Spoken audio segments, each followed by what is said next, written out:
Man, I listened to this new Baby Keem album, and I just had to come on this channel and talk about it because it was the most interesting and unique listening experience I've had in quite a long time. It was fun, it was unique, and honestly, it was just fresh and something that I think hip hop desperately needed. Listening just my first thoughts on the album, there's three things that I picked up on that I think were very clear to me and things that I took away from my first three listens of the album.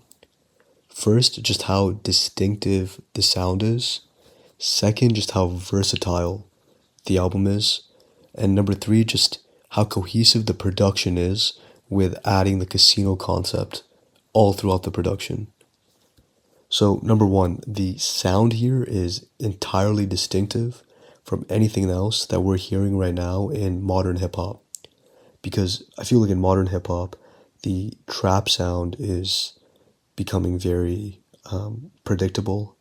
You hear a Lil Baby album, you hear a Young Thug album, you hear a Gunna album, and you pretty much know what you're going to get from the albums.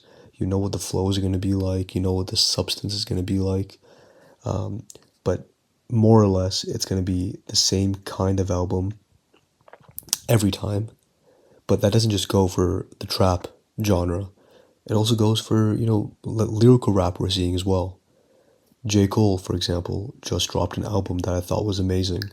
But when you had The Fall Off come out, you kind of knew what the album was going to sound like. It was going to have very deep flows. He was going to be rapping his ass off. And J. Cole was going to give you a lot of substance, a lot of introspection. You kind of know what you're getting from a J. Cole album. But what makes this different and what makes Keem stand out in Casino is not just the substance of the music, and there's plenty here, but it's also the delivery. The themes, for example, of growing up in a broken home and dealing with his mother's addiction are familiar in hip hop. We've seen that before. But on a track like Highway 95, Part 2, the hook is very jarring. It's almost like he sounds childlike and is embodying a younger version of himself. And that kind of emotional rawness, it feels very unconventional. We haven't really seen that before in modern day hip hop. And the vulnerability is there, and it's packaged in a way that's unpredictable, it's new. And although hip hop has seen introspection before, we've seen it with J. Cole albums, we've seen it with Kendrick albums, it's never quite been delivered in this way where the flows themselves embody the kind of feeling and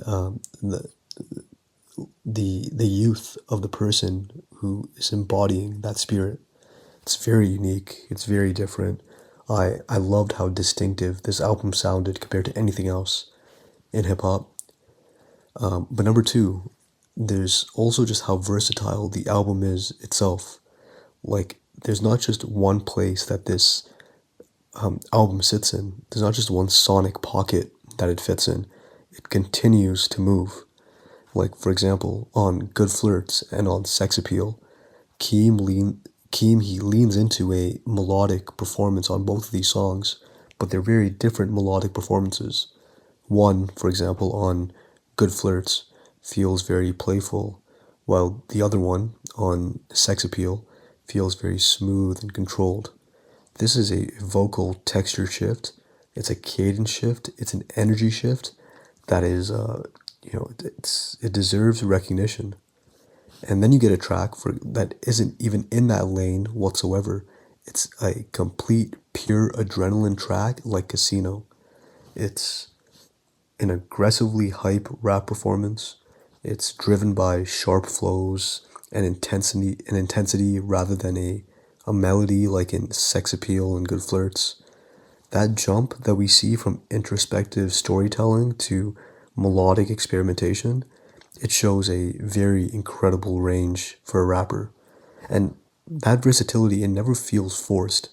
It always feels like it's paying homage to the concept of the album, and it just shows Keem exploring his different pockets that he's allowed to explore, and do so in a very unique and interesting way. But finally, just how cohesive the production is on the album with this whole casino concept. It just ties everything together so well. Throughout the album, you hear like slot machine sounds, Vegas inspired textures, and synths that evoke like this artificial glow of a casino floor. Those elements are not random flourishes, they create the atmosphere that Keem really wants to shape here. And even when the subject matter, for example, shifts, the sonic background, it maintains that setting. Like when Keem can go from a hype performance like Casino to something like the last song in the album, No Blame, there's still that production that's holding the album together like a gel. And the album feels like it takes place kind of in one world. Whether the energy is reflective or it's explosive, the production keeps returning to that casino aesthetic that I think is just really satisfying when you hear it. And that cohesion is what elevates this project from just, a strong collection of tracks to a real concept. And it's structural, it's not just decorative, but it really fits the concept of the album. And I feel like Keem needs to be given his flowers for this album. I mean, I have to sit with it more.